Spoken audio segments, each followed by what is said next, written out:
संत मत धारा आपकी सेवा में प्रस्तुत। जैसे ही राजा को नाम मिला तुरंत वो बहुत ऊंचा उठ गया। क्यों? क्योंकि उसने सच में अहंकार का हमारे और ईश्वर के बीच में, हमारे और गुरु के बीच में जो दीवार होती है वो हमारा अहंकार ही होता है।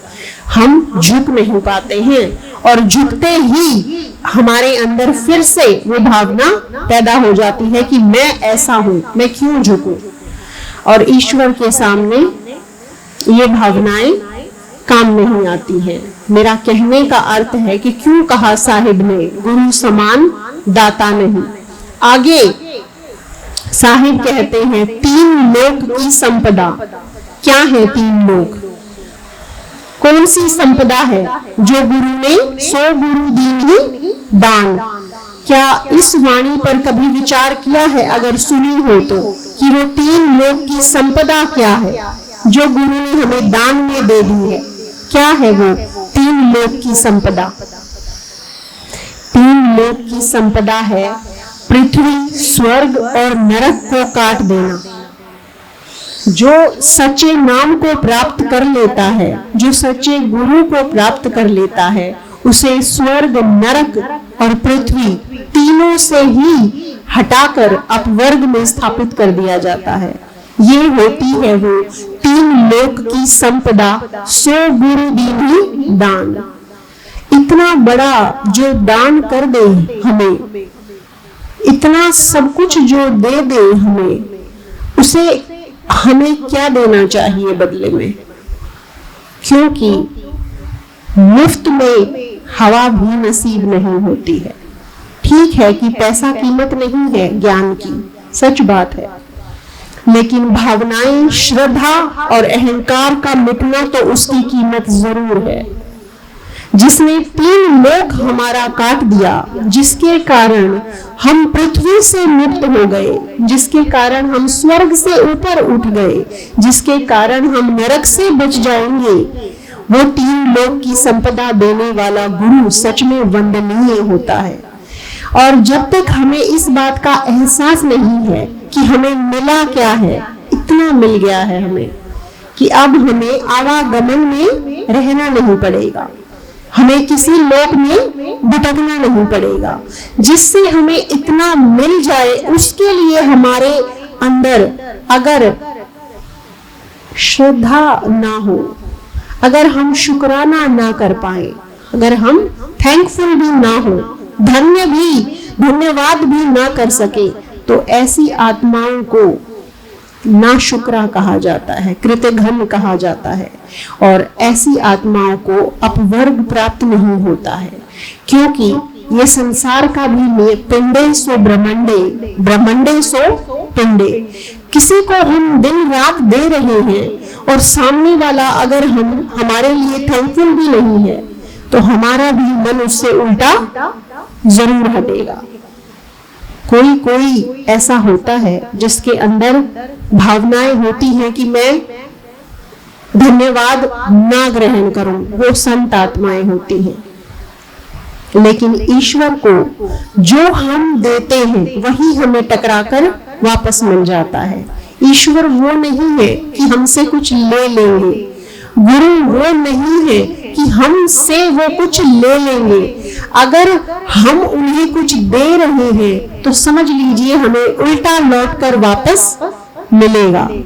अगर हम उन्हें श्रद्धा दे रहे हैं, ईश्वर हमारी लुक आफ्टर करेंगे, ईश्वर हमारा ध्यान रखेंगे, गुरु हमारा ध्यान रखेंगे। अगर हम उन्हें समय दे रहे हैं, गुरु को, अगर हम सत्संग को, ईश्वर को समय अपना दे रहे हैं, हमें ब्याज समेत वो समय वापस मिलेगा। ये इन्वेस्टमेंट है। अगर हम समझ सकें तो हमें देना आना चाहिए कि हम खुद को क्या देना चाहते हैं। जो हम खुद को देना चाहते हैं वो हम गुरु को दे दें, बढ़कर हमें जरूर मिलेगा। जो धन, ये सब जानते हैं कितनी बड़ी विडंबना इंसान के साथ है। हम जानते हैं धन का दान करेंगे वो हमें दान जो भी किया जाता है वो बढ़कर मिलता है। हम जो धन दान करेंगे, क्या हमें वो बढ़कर अपने अपवर्ग में नहीं मिलना चाहिए? क्या नहीं मिलेगा? इतना विश्वास तो हमें होता ही है कि जो हमने दान किया है वो हमें बढ़कर, हम अपने लिए कहते हैं दो बैंक होते हैं, एक संसार का, एक अपवर्ग का। यहाँ कैश करा लो, वो यही समाप्त हो जाता है। वो होता है संसार का पैसा, संसार का समय। एक समय, एक धन, एक ध्यान, एक श्रद्धा ऐसी होती है जिसे हम अपवर्ग में जाकर कैश कर सकते हैं। वो हमारा वहां इकट्ठा हो जाता है और वो धन कभी जाया नहीं जाता है। ये धन जाया हो जाता है, समाप्त हो जाता है, नाशवान धन है। वो धन अविनाशी है जिसे हमने यूं ही समझ लिया, वो नाम ऐसे ही नसीब नहीं हो जाता है। बहुत धन्य आत्माएं होती हैं जिन्हें सतनाम प्राप्त होता है। ऐसी धनवान, ऐसी अमीर आत्माएं कोई कोई ही होती हैं जिसे सच्चा नाम मिलता है, और जिसे सच्चे नाम में कद्र हो वो और भी अच्छी आत्माएं होती हैं। तो हमें हमारा समय, हमारे पास तीन चीजें फ्री है। धन हमारे पास हो सकता है कम भी हो, लेकिन तीन चीजें हमारे पास फ्री हैं। एक हमारी श्रद्धा, एक हमारा शरीर, जो धन की सेवा नहीं कर सकता वो तन की कर सकता है। एक हमारा तन, एक हमारा मन, और एक हमारा धन, एक हमारा समय। धन किसी के पास कम हो सकता है, लेकिन समय जो देना चाहे वो जरूर दे सकता है। तन की सेवा जो करना चाहे वो जरूर कर सकता है। श्रद्धा की सेवा जो करना चाहे वो कर सकता है। और ये चीजें हमें ही मुड़कर वापस मिल जाएंगी, हमने दिया भी कुछ नहीं। ये इतना बड़ा इन्वेस्टमेंट होता है जिसे अगर हम एक बार समझ जाएं तो हमारा अपना ही उद्धार हो जाता है। मैं सिर्फ आप लोगों के चरणों में यही गुजारिश करूंगी कि जिन गुरु ने हमें 3 लोकों में चौथे लोक पर पहुंचा दिया, 3 लोक हमारे समाप्त करके, उनके लिए हमारे मन में संपूर्ण श्रद्धा तो हो, ताकि ईश्वर भी हमसे खुश हो जाएं। क्योंकि ईश्वर भी खुश तभी होते हैं जब हम श्रद्धावान होते हैं, जब हमें देने वाले की कद्र होती है। अपना समय संपूर्णतः लगाएंगे तो संपूर्ण को ही पाएंगे। अपना धन संपूर्णतः लगाएंगे तो संपूर्ण को ही पाएंगे। कुछ भी मिलता है वो किसी कीमत पर मिलता है। जो दे सकते हैं दे जाओ, लेने वाला तो कुछ लेता ही नहीं है। देते तो हम अपने लिए हैं, इसलिए जो दे सकते हो, जितना अपने हाथ से छोड़ सकते हो, जितना दान, जितना श्रद्धा, जितनी सेवा, जितनी साधना कर सकते हो कर जाओ, ताकि कल को पछताना ना पड़े कि अब तो, वो कहते हैं ना, चिड़िया चुग गई अब पछताए होत क्या, जब चिड़िया चुग गई खेत। धन हो सकता है 10 साल के बाद हमारे पास ज्यादा हो जाए, आज कम दे तक ज्यादा भी दे सकते हैं, पर समय और श्रद्धा ये और उम्र कभी भी दोबारा लौट कर नहीं आती। जिसने समय होते नाम नहीं लिया, जिसने समय को गवा दिया कि मैं आज नहीं लूंगा नाम, फिर कभी ले लूंगा, क्या वो समय लौट कर उसे दोबारा से उसी उम्र का कर देगा?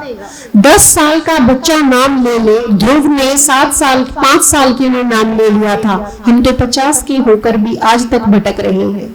क्या ध्रुव अच्छा था या हम अच्छे हैं? 7 साल का, 11 साल का प्रहलाद था, उसने 11 साल में ईश्वर का दर्शन, नारायण का दर्शन कर लिया था। क्या वो अच्छा था या हम आज 50-50, 40-40 साल के होकर भी अपना समय अभी सोच रहे हैं कि अभी सोचेंगे नाम लेंगे या नहीं लेंगे? देखिए, सोचिए, लेकिन भला या बुरा हमारा ही है, क्योंकि लेने वाला कुछ ले नहीं रहा। जो लम्हा बीत गया, जो सांस खाली चली गई, ईश्वर के बिना वो लौट कर नहीं आएगी। क्या पता कितनी सांसें हैं, कितनी उम्र है, खोकर चले जाएंगे, वो नष्ट हो जाएगा। जैसे कोई चीज 10 साल में हासिल होती है, 10वीं कितने साल में होती है? 10 साल में ही होती है। मैं 9 साल में कर जाना चाहूं, नहीं कर पाऊंगी, इसलिए समय, अब हमें क्या पता ईश्वर कितने साल में हमें मिलना है।